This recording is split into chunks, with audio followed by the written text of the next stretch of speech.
बिहार में लोकसभा चुनाव से पहले महागठबंधन में सीट शेयरिंग को लेकर सियासत जारी है। सीएम नीतीश कुमार की पार्टी जनता दल यूनाइटेड अब भी अपना 17 सीटों की मांग को लेकर अड़ी हुई है। तो वहीं अब इस मामले में वाम दल की एंट्री हो गई है। वाम दल की ओर से भी प्रतिक्रिया आई है। वाम दल ने जदयू की 17 सीटों की मांग पर ऐतराज जताया है।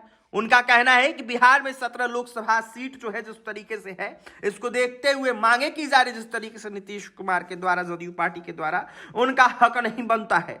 वहीं डिप्टी सीएम तेजस्वी यादव ने सीट शेयरिंग के सवाल पर कहा कि गठबंधन के बड़े नेता इस पर तय करेंगे।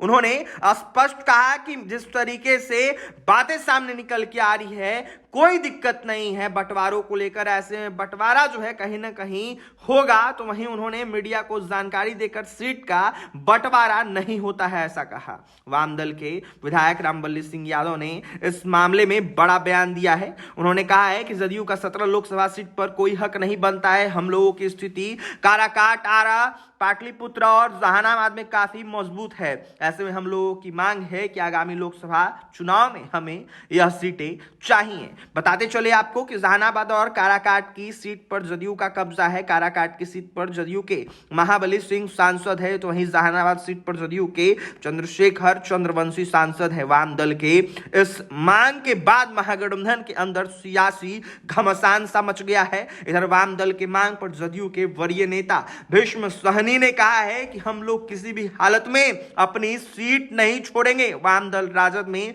कहीं ना कहीं सीट शेयरिंग के मामले पर बात करें, हम लोगों को कहीं ना कहीं 17 सीटों की मांग जो है की जा रही है और 17 सीटें हमें मिलनी चाहिए। बता दें आपको कि यह वाजिब मांग है, ऐसा जदयू के नेताओं के द्वारा कहा जा रहा है। इन सीटों पर जदयू ने लोकसभा 2019 का चुनाव जीता था, इसलिए इन सीट पर हमारा हक है, जदयू के नेता कह रहे हैं। इसमें कहीं ना कहीं कोई शयंस नहीं है कि हम लोग इस बार भी इन सीटों पर चुनाव लड़ेंगे। ऐसे में कहीं ना कहीं हम इस सीट पर चुनाव लड़ें। किसी को कुछ भी बोलना है तो बोलने दीजिए। भीष्म सहनी ने कहा है कि 20 जनवरी को सीट को देखते हुए फॉर्मूला सामने आ जाएगा। ऐसे में सभी फॉर्मूला जो है वो स्पष्ट हो जाएगा तमाम मीडिया बंधुओं के सामने। इससे पहले जदयू के विधायक और बिहार सरकार के मंत्री अशोक चौधरी ने सोशल मीडिया पर कहा था कि इंडिया गठबंधन में जदयू के 17 सीटों के दावों का आधार भी है।